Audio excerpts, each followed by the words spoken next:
पाकिस्तानने श्रीलंकेला मुदत संपलेली म्हणजेच एक्सपायर्ड मदत सामग्री पाठवली आहे। श्रीलंकेत आलेल्या दित्वाह चक्रीवादळाचा सामना करण्यासाठी पाकिस्तानने मदत पाठवली होती, पण त्या फूड पॅकेट्सवर ऑक्टोबर 2024 ची एक्सपायरी डेट होती। पाकिस्तानने पाणी, दूध पावडर आणि पिठासह अनेक पॅकेट्स पाठवले होते। पाकिस्तान उच्चायुक्तालय श्रीलंकाने 30 नोव्हेंबर रोजी सोशल मीडियावर यासंबंधी एक पोस्ट केली होती। यात काही मदत सामग्रीचे फोटोही जारी करण्यात आले होते। त्यात समाप्तीची तारीखही लिहिली होती।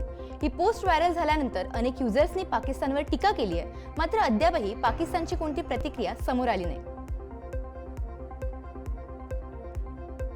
सौदी अरेबियामध्ये तालिबान आणि पाकिस्तानच्या अधिकाऱ्यांमध्ये झालेली चर्चा कोणत्याही कराराशिवाय संपली आहे। दोन्ही देशांमधील तहरीक-ए-तालिबान पाकिस्तान वादावर कोणताही तोडगा निघू शकला नाहीये। 1.5 महिन्यात तिसऱ्यांदा बैठक अपयशी ठरली आहे। यापूर्वी तुर्कस्तानच्या मध्यस्थीने इस्तंबूलमध्येही 2 फेऱ्यांची चर्चा अपयशी ठरली होती। फक्त कतारमधील दोहा येथे झालेल्या पहिल्या बैठकीत तात्काळ युद्धविरामावर सहमती झाली होती, पण त्यातही तहरीक-ए-तालिबान पाकिस्तान वादावर पुढे कोणताही मार्ग निघाला नाही।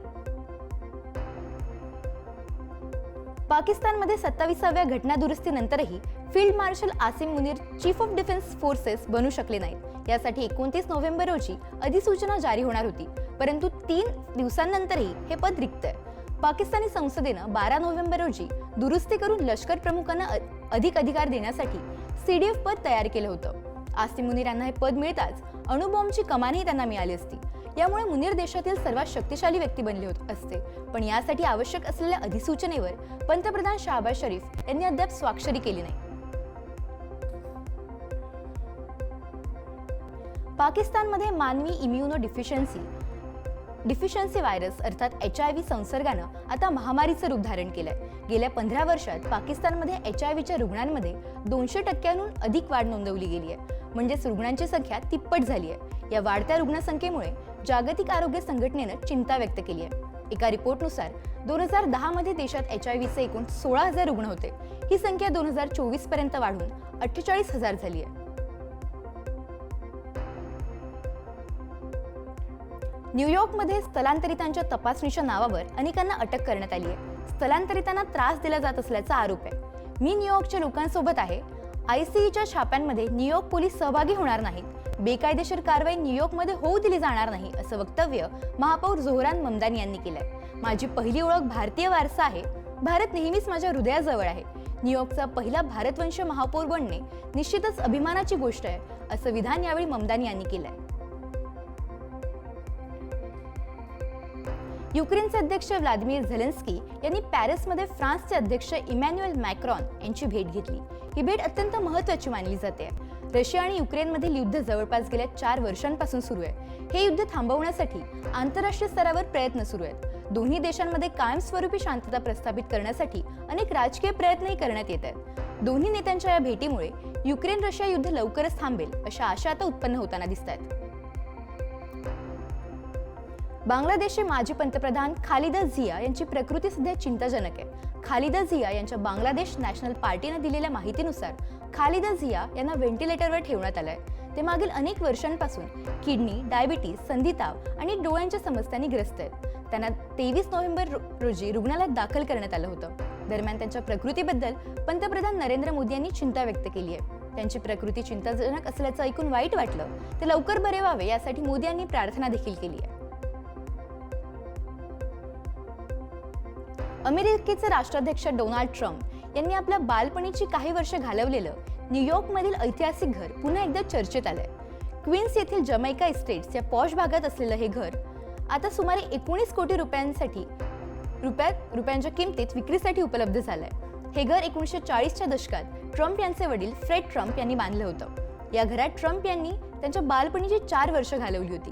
काही वर्षांपूर्वी हे घर अत्यंत जीर्ण अवस्थेत होतं, मात्र रिअल इस्टेट डेव्हलपर टॉमी लीन यांनी मार्चमध्ये हे घर विकत घेऊन त्याचं नूतनीकरण केलं। या नूतनीकरणामुळे आणि डोनाल्ड ट्रम्प यांच्या राजकीय आणि भावनिक मूल्यामुळे या घराची किंमत आता थेट 19 कोटींपर्यंत पोहोचली आहे। इस्रायलने बोगद्यात अडकलेल्या 40 हमासच्या दहशतवाद्यांना ठार केलं असल्याची माहिती समोर आली आहे। गेल्या 9 महिन्यांपासून ते बोगद्यात अडकून होते। इस्रायल त्यांना बाहेर पडू देत नव्हतं। अखेर त्यांना इस्रायलला मारून टाकलंय। हे दहशतवादी गाझाच्या दक्षिणेकडील राफा शहरातील बोगद्यांमध्ये होते। सशस्त्र दहशतवाद्यांना संपवण्यासाठी राफामधील बोगदे नष्ट केले जातात। गेल्या आठवड्यात बोगद्यांमध्ये 40हून अधिक दहशतवादी मारले गेल्याचं इस्रायली सैन्यानं एक निवेदन जारी केलंय. इस्रायलने यापूर्वीही राफामध्ये अनेक दहशतवाद्यांना ठार केल्याचा आणि अटक केल्याचा दावा केलाय. मात्र हमासने या दाव्यांवर कोणतीही प्रतिक्रिया दिलेली नाही. सोशल मीडियावर मलेशियातील एक धक्कादायक व्हिडिओ व्हायरल होतोय. एका रस्त्याच्या कडेला झोपलेल्या व्यक्तीसोबत अमानुष वागणुकीचा व्हिडिओ आहे. यामध्ये एक सुरक्षा कर्मचारी त्या व्यक्तीवर तो झोपलेला असताना पाणी टाकतोय, तर दुसऱ्या एका कर्मचाऱ्यानं त्याला तिथून हाकलून लावलाय. व्हिडिओमध्ये रस्त्याच्या कडेला झोपलेली व्यक्ती हे भारतातील तामिळनाडूची नागरिक असल्याचा दावा करण्यात आलाय. यामुळे भारतीयांमध्ये हा व्हिडिओ पाहून संतापाची लाट उसळली आहे. ही व्यक्ती आपल्या पत्नी आणि 2 मुलांसह पोटापाण्यासाठी मलेशियाला गेली होती. मात्र तिथे त्याच्यावर बेघर होण्याची वेळ आता आली आहे. रशियातील वादग्रस्त क्रिप्टो उद्योजक रोमन नोवाक आणि त्यांची पत्नी अॅना नोवाक यांचे मृतदेह अरबमधील एका वाळवंटात सापडले. ऑक्टोबर महिन्याच्या सुरुवातीपासून हे दोघे बेपत्ता होते. फसवणुकीचा आरोप सिद्ध झालेल्या या उद्योजकाच्या हत्येमुळे आंतरराष्ट्रीय क्रिप्टो जगतात खळबळ उडाली आहे. रोमन नोवाक हे सेंट पीटर्सबर्ग येथील असून त्यांनी स्थापन केलेल्या फिंटोपिओ नावाच्या क्रिप्टो ट्रान्सफर प्लॅटफॉर्मने मोठी गुंतवणूक केली होती. मात्र 2020 मध्ये त्याच्यावर रशियात फसवणुकीचा गुन्हा दाखल झाला होता. गुगल आणि मायक्रोसॉफ्ट पाठोपाठ आता ॲपलनेही आर्टिफिशियल इंटेलिजन्सच्या स्पर्धेत उडी घेतली आहे. आयफोन तयार करणाऱ्या या कंपनीनं आपल्या कृत्रिम बुद्धिमत्ता म्हणजेच AI विभागात मोठे फेरबदल करण्याचा निर्णय घेतलाय. या बदलानुसार अमेरिकेतील भारतीय वंशाचे संशोधक अमर सुब्रमण्यम यांची अत्यंत महत्त्वाची भूमिका असणार आहे. त्यांच्याकडे ॲपलने आपल्या AI विभागाच्या उपाध्यक्षपदाची जबाबदारी सोपवली आहे. यापूर्वी 2018 पासून ही जबाबदारी जॉय जिनांद्रिया यांच्याकडे होती, पण पुढील वर्षी ते निवृत्त होणार असल्यानं त्यांच्या जागेवर ही नवीन नियुक्ती करण्यात आली आहे.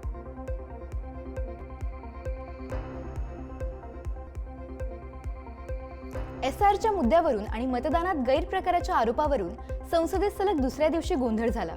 विरोधकांनी SIR वर चर्चेचा आग्रह धरला आणि वोट चोर गद्दी छोडच्या घोषणा दिल्या. यामुळे लोकसभेचे कामकाज 2दा तहकूब करावे लागले. सकाळी राज्यसभेतही गोंधळ झाला. विरोधी पक्षनेते मल्लिकार्जुन खरगे यांनी SIR वर त्वरित चर्चा करण्याची मागणी केली.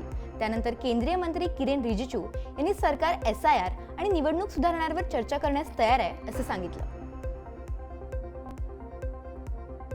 भारतातील बँकांचे पैसे बुडवून देशाबाहेर पळून गेलेल्या आर्थिक गुन्हेगारांबाबत केंद्र सरकारने अत्यंत महत्त्वाची माहिती संसदेत सादर केली.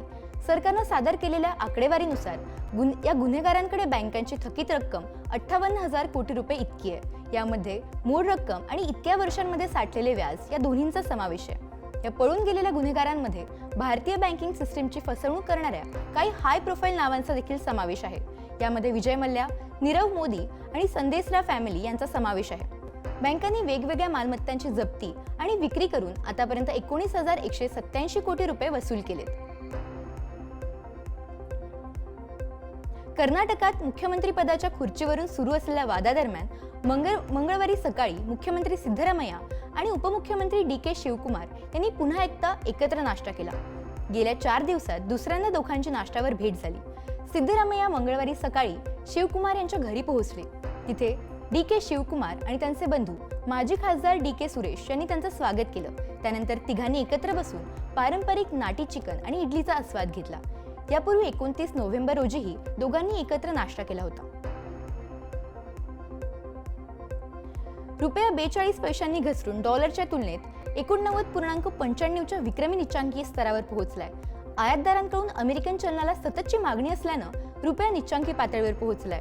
तर भारत अमेरिका व्यापार कराराबाबत अनिश्चितता असल्यानं त्याचा परिणाम रुपयावर झालाय. रुपयाची घसरण भारतासाठी मोठी चिंतेची बाब मानली जाते. पॅनासॉनिक लाईफ सोल्युशन्स इंडियाने महेंद्रसिंग धोनी यांना त्यांच्या एअर कंडिशनर पोर्टफोलिओचे नवीन ब्रँड अँबॅसेडर म्हणून घोषित केलंय. सर्वात यशस्वी कर्णधारांपैकी एक असलेले धोनी पॅनासॉनिकच्या विस्ताराच्या दृष्टीने महत्त्वाच्या असलेल्या या ब्रँड मोहिमांचं नेतृत्व करतील.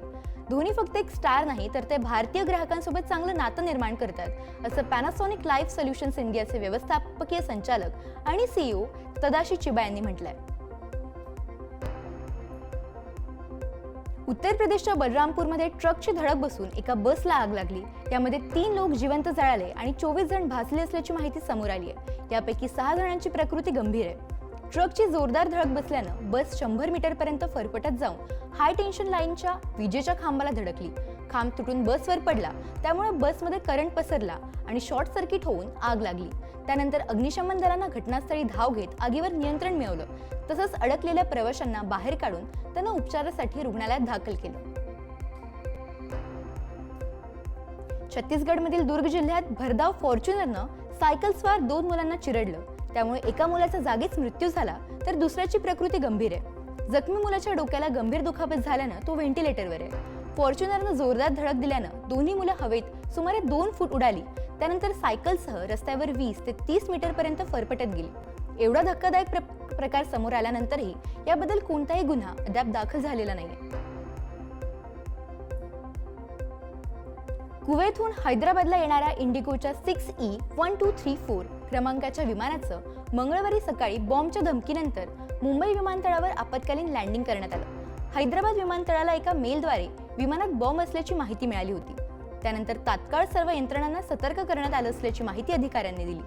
त्यानंतर विमानाला सुरक्षितपणे उतरवून बॉम्ब शोधक पथक आणि सुरक्षा पथकांनी विमानाची पूर्ण तपासणी केली. प्रवासी आणि कर्मचाऱ्यांना सुरक्षितपणे बाहेरही काढण्यात आलं. बेळगाव जिल्ह्यातील निपाणी शहर आणि उपनगरात एकामागोमाग एक बंद घरे फोडण्याचे प्रकार समोर येत आहेत. बिरोबा माळ परिसरात उद्योजक सुनील कुमार वडगावे यांचा बंगला भर दिवसा फोडून चोरट्यांनी सोन्या चांदीचे दागिने आणि रोख असा सुमारे 24 लाखांचा ऐवज लंपास केला. चोरांचा पाठलाग करण्याचा प्रयत्न करणाऱ्या काही जणांना चोरट्यांनी कोयत्याचा धाकही दाखवला. त्यामुळे भर दिवसा घडलेल्या या घटनेमुळे परिसरात मोठी खळबळ उडाली आहे. जम्मू काश्मीरच्या माजी मुख्यमंत्री मेहबूबा मुफ्ती यांच्या बहीण रुबैया सईद यांचं 1989 मध्ये घरातून अपहरण करण्यात आलं होतं. अपहरणानंतर 5 दिवसांनी केंद्रातील तत्कालीन व्ही.पी. सिंग यांच्या सरकारनं 5 दहशतवाद्यांना सोडलं, तेव्हा आरोपींनी रुबैयाला मुक्त केलं. या घटनेच्या 35 वर्षांनंतर सोमवारी अपहरण प्रकरणात फरार घोषित केलेल्या शफात अहमद शांगलूला सीबीआयनं श्रीनगरमधून अटक केली आहे. शांगलूनं रणबीर पिनल कोड आणि टाडा कायद्याच्या वेगवेगळ्या कलमांखाली यासिन मलिक आणि इतरांसोबत मिळून अपहरण घडवून आणलं होतं.